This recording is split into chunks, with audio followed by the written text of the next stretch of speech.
Allah sudah mengukuhkan umat Islam ini sebagai umat yang terbaik. Tapi syaratnya apa? Ada 3. Bapak Dr. Insinyur Abdul Kahar Muzakkar MSI. Abdul Aziz. Masyaallah. Abdul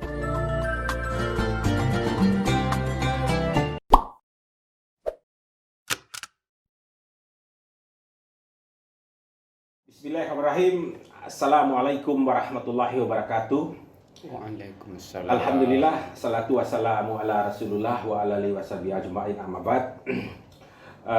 Baik, pada pagi hari ini kita di studio Al Bayan Media Corp kehadiran salah satu tamu istimewa kita, beliau Bapak Dr. Insinyur Abdul Kahar Muzakkar MSI. Abdul Aziz.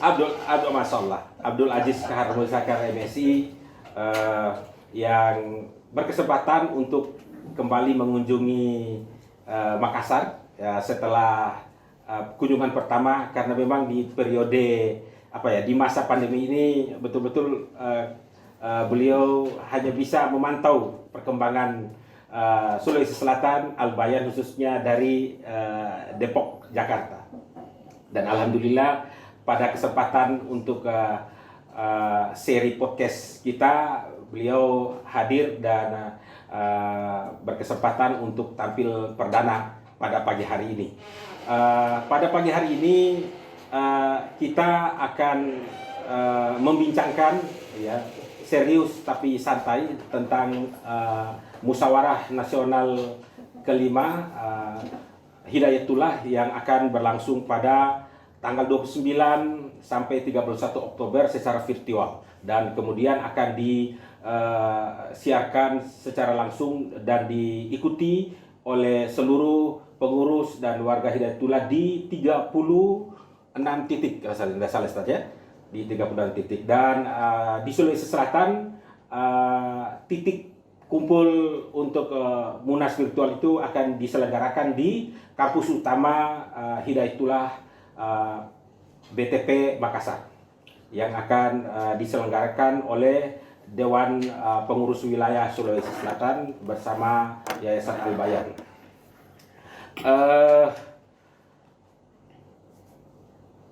Sebagai pengingat ya, karena ini tampilan perdana Ustadz Aziz ini di media pasca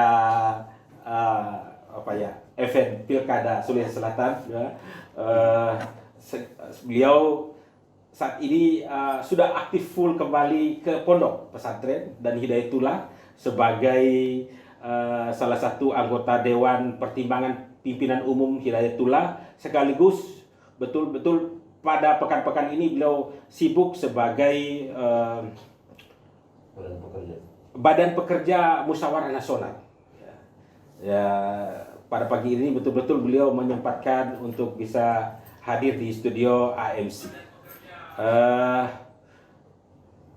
Assalamualaikum Ustaz. Waalaikumsalam warahmatullahi wabarakatuh. Ya, apa kabar ini Ustaz? Alhamdulillah baik. Di tengah pandemi, kira-kira bagaimana kesehatan dan tips untuk menjaga agar wabah ini tidak tidak bersilaturahmi di Alhamdulillah. Jadi pertama, jangan kita menganggap COVID-19 ini sebagai musuh ya.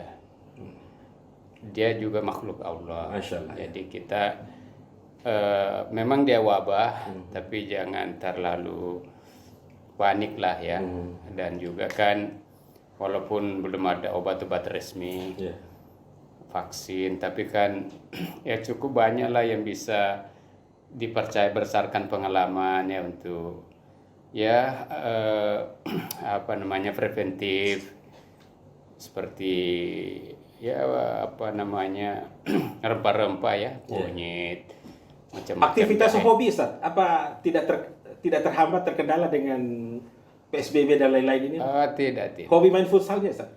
Masih? Kalau di Jakarta tidak aktif lagi. Cuma kalau datang sini masih kadang-kadang. Ya, olahraga ringan, yang penting keringat lah sebenarnya. Salah satu cara menghindari COVID kan keluar keringat, kena matahari. Jadi apa aja lah yang penting kita bisa keringat ya, kerja-kerja atau olahraga ringan. Tapi memang pemirsa ini Ustadz memang masih kelihatan segar betul di pagi hari ini. Ya walaupun agak ubanan ini mulai jenggot dan anu ini Ustadz. Ya. Masya Allah. Ya. Oke baik. Kita ini masuk ke pertanyaan inti Ustadz. Ini terkait dengan tema kita hari ini. Meneguhkan komitmen keumatan menuju Indonesia bermartabat. Jadi sebagai salah seorang representasi dari pengurus pusat ya, termasuk yang mengurus sebagai Dewan Pekerja Munas ini, kita warga Hidayatullah, masyarakat Sulawesi Selatan dan pengurus Hidayatullah secara khusus di Sulawesi Selatan ingin mengetahui apa makna dan urgensi dari tema ini ya, kenapa panitia pengurus menetapkan ini ya. Jadi kenapa dan bagaimana ini terkait dengan peneguhan komitmen keumatan ini Tafadhal. Iya, saya kira ada dua substansi besar di situ ya. Pertama adalah komitmen keumatan. Yang kedua adalah Indonesia yang bermartabat ya. Itu dua tema besar ya. Saya ambil dulu yang terakhirnya, Indonesia yang bermartabat. Sudah menjadi pengetahuan umum bahwa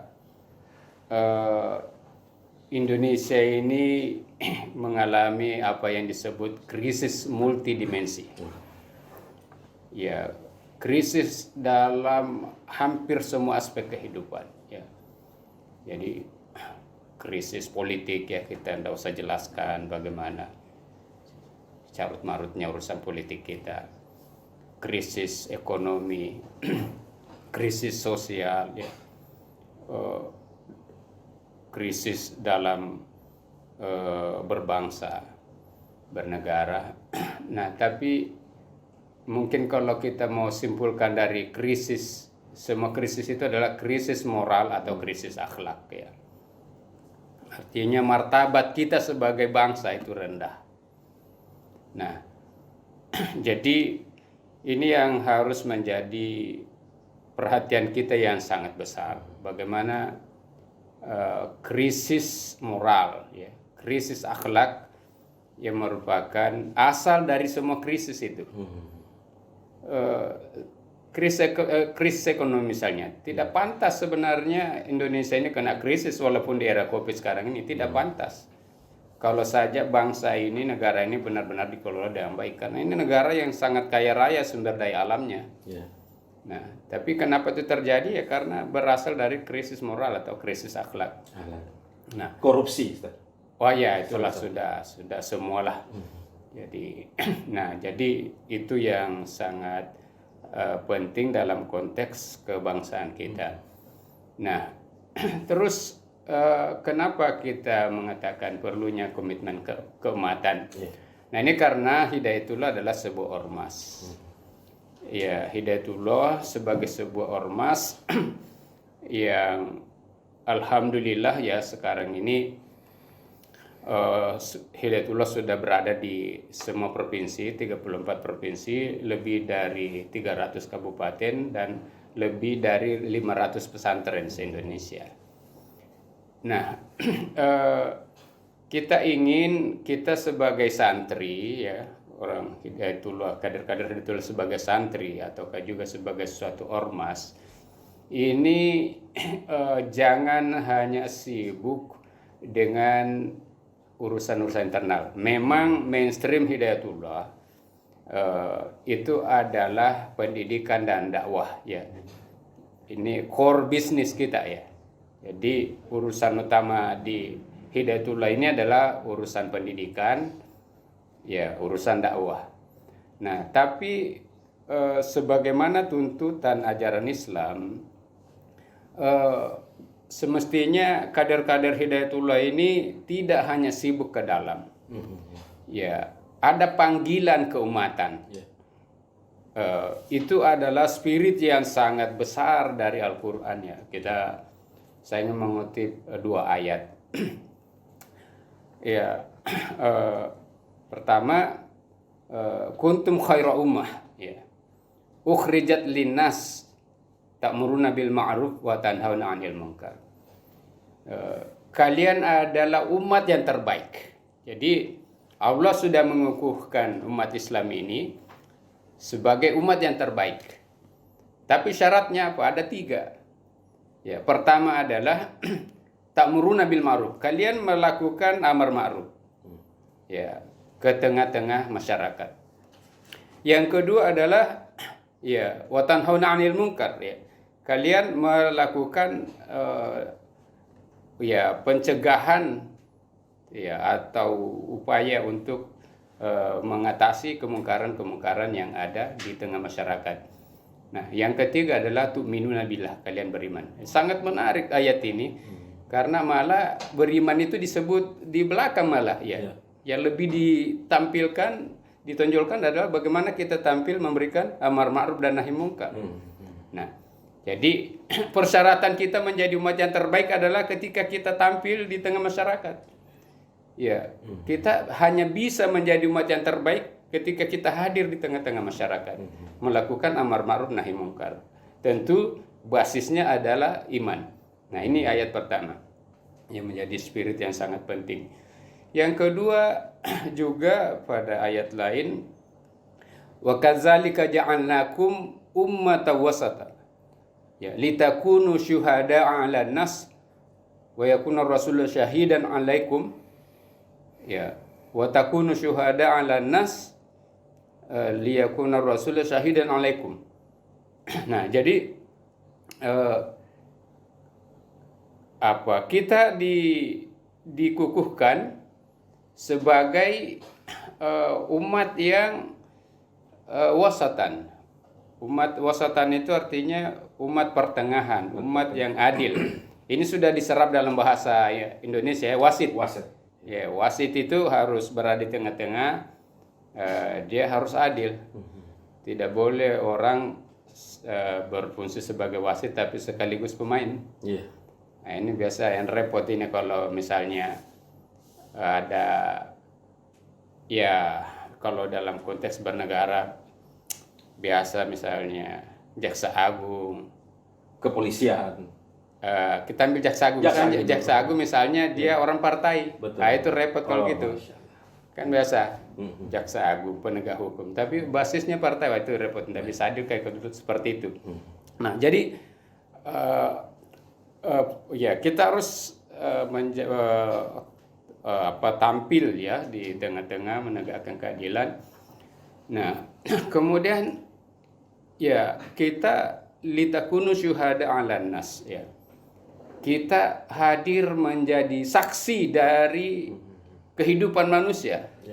Kita hadir di tengah-tengah masyarakat, ya. Kita hadir, ya, tadi itu memberikan amar ma'ruf nahi munkar. Ya. Nah, kita hadir menjadi saksi dan Rasul menjadi saksi bagi kita. Nah, jadi ini adalah sebuah keharusan eksistensi dari seorang muslim, seorang dai, bahwa dia harus hadir di tengah masyarakat. Ya, seorang dai, seorang alim, ulama itu tidak boleh hidup di menara gading. Yang hanya bergelut dengan keilmuan dan untuk dirinya sendiri, tapi dia harus terlibat di masyarakat, ya, untuk berdakwah, untuk melakukan amar ma'ruf nahi munkar. Dan ini adalah sebuah kesaksian yang akan kita ini disaksikan oleh Allah, kesaksian dari Rasul, dan ini nanti akan menjadi sebuah tanggung jawab kita di akhir, ya. Kira-kira di mana titik simpulnya terkait dengan persoalan martabat bangsa ini, Ustaz? Apakah belakangan ini semakin tidak bermartabatkah kita, atau memang sebelumnya kita pernah bermartabat? Kira-kira di mana titik poin sehingga martabat kita ini cenderung di diskusi terjadi penurunan atau kerusakan dan lain-lain? Iya, memang kita harus menelusuri ke belakang dulu, ya. Kalau kita bicara umat dan bangsa, kita harus flashback. Ya.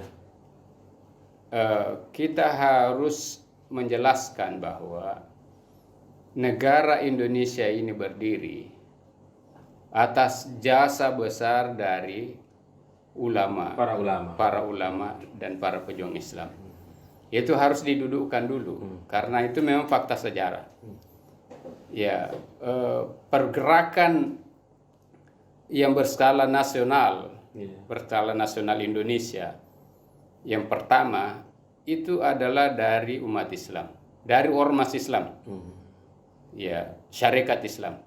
Itu pergerakan Islam pertama kali yang berskala nasional. Sebelumnya misalnya ada Budi Utomo, tapi itu kan skala Jawa dan bahkan agak Priai. Nah, jadi gerakan nasional itu yang berskala nasional pertama kali dilakukan oleh syarikat Islam. Nah, jauh sebelumnya tentu perjuangan-perjuangan Islam yang berbasis kerajaan ya atau daerah-daerah itu ratusan tahun sudah berlangsung ya, Imam Bonjol, Hasanuddin Diponegoro dan sebagainya. Nah, kemudian masuk ke misalnya menjelang kemerdekaan, itu ada namanya BPUPK ya, untuk suatu badan untuk membahas apa yang akan menjadi dasar negara Republik Indonesia ini kalau merdeka. Dan di situ peran ulama sangat besar lagi. Kita ambil saja singkatnya, akhirnya melahirkan Pancasila ya, yang sebelumnya adalah Piagam Jakarta. Nah, intinya juga dasar negara Pancasila ini adalah sangat-sangat Islami. Ya, kalau kita melihat semua sila-sila dari Pancasila ini sebenarnya semuanya itu adalah term-term atau nuansa ya, nuansa dari ajaran Islam. Bahkan juga pembukaan di pembukaan Undang Dasar 45 itu jelas dikatakan atas berkat rahmat Allah. Ini kalimat atas berkat rahmat Allah tidak mungkin lahir begitu kalau bukan ulama ya yang merumuskan kalimat-kalimat begitu. Nah, jadi apa kaitannya antara keumatan dengan kemartabatan bangsa?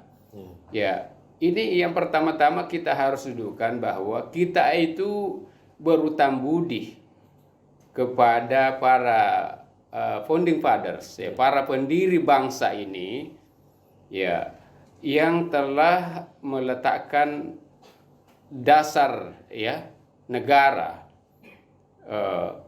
Pancasila. Ya, lebih khusus lagi kita berutang budi kepada para ulama yang telah mencetak sebuah prestasi sejarah yang sangat baik untuk kemerdekaan Indonesia ini, yang kemudian juga melahirkan dasar negara yang Islami seperti itu. Dan itu sangat luar biasa pada saat itu. Nah, sayangnya ternyata sepanjang perjalanan sejarah ini, sudah 75 tahun kita merdeka, ternyata spirit dasar daripada dasar negara atau Undang Dasar 45 seperti itu ternyata ya tidak pernah berjalan dengan baik. Bahkan semakin hari semakin ya tidak bagus, sehingga kita seperti sekarang ini mengalami krisis multidimensi. Kira-kira kurang lebih kayak begitu.